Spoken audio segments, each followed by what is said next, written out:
المباراة يمكن كان فيها سخونة أكتر من أحداث المباراة، كان في أحداث كثيرة خارج المباراة، ده اللي هنعرفه من زميلنا ميسرة وكابتن كبير كابتن سعفان الصغير. اتفضل يا ميسرة.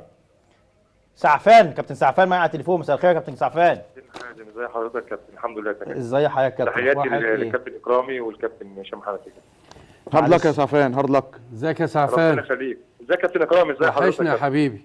والله وانت يا كابتن، ربنا طمنا عليك على طول ونشوفك كده في احسن الاحوال يا كابتن. تسلم لي يا حبيبي، ربنا يبارك لك يا حبيبي، الله يخليك. كابتن سعفان هنقول لك هارد لك طبعا على المباراة والنتيجة، ويعني كل الفرق بتخسر وبتكسب، يعني الكورة فيها كده وكده، لكن انا عايز اتكلم على يعني احداث اللي داخل المباراة. يمكن بعد الشوط الاول وبعد الشوط الثاني شفنا يمكن انفعالات شوية، انا عارف ان كانت ردة فعل من اللي حصل.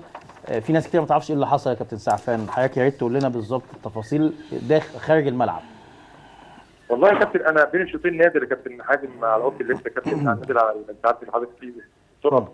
شوقي عاشور الادم عمال يزعق هو وشوقي السعيد حاجات بسيطه كده، فبقول له خلاص يا عاشور الشوط الاولاني خلص ومفيش مشكله، فبقول له يلا، يعني عارف انت كابتن لما تيجي تقول لواحد ايه مثلا يلا، فبتديله زقه كده بعيد عشان يبقى بعيد عن شوقي، يعني عايز تفصلهم بالاثنين وبين بعض يا كابتن. فلقيت شوقي لقيت راح عاشور الادم يا كابتن مره واحده راح دقني في وشي. في وشك؟ ده انا جاي والله العظيم ورحمه امي يا كابتن، قلت له ده انا جاي احجز عليك يا عاشور تزقني في وشي. المهم الشوط الاولاني خلص برضه، دخلت الشوط الثاني ومفيش اي مشكله. كابتن مختار جالي بعد الماتش قلت له يا كابتن مختار عشان خاطر حضرتك انا شايفين شايفين مصر بتحترمك، انا يعني انا حتى يعني شايف كابتن مختار عمال اقول له خلاص يا كابتن عشان خاطر حضرتك انا مش هعمل حاجه.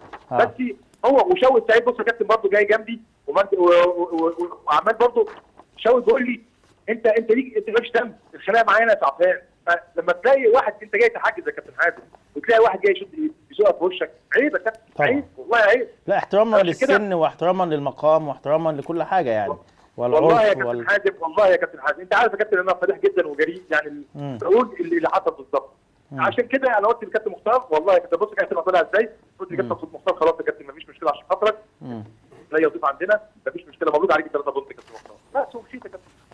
بس اتمنى من كابتن وليد صلاح الدين، انا عارف اخلاق كابتن وليد صلاح الدين وعارف اللي هو راجل طول عمره محترم، اتمنى ياخد موقف مع عاشور الادم. لا هو كمان يعني مجيه كابتن مختار عندك واضح ان هو عارف ان يعني ليه حق عندك، او ان انت يعني غلطوا فيك، لان هو جاي لك بنفسه وبيجري عليك، فان انت ليك حق يعني. بص يا كابتن حازم الله ينور عليك كابتن، يعني عارف لو انا غلطان يا كابتن الكابتن مختار مش هيجي لي، بس الكابتن مختار عارف ان انا ليا حق كتير جدا وما خدتوش، فخلاص قلت مفيش مشكله خلاص.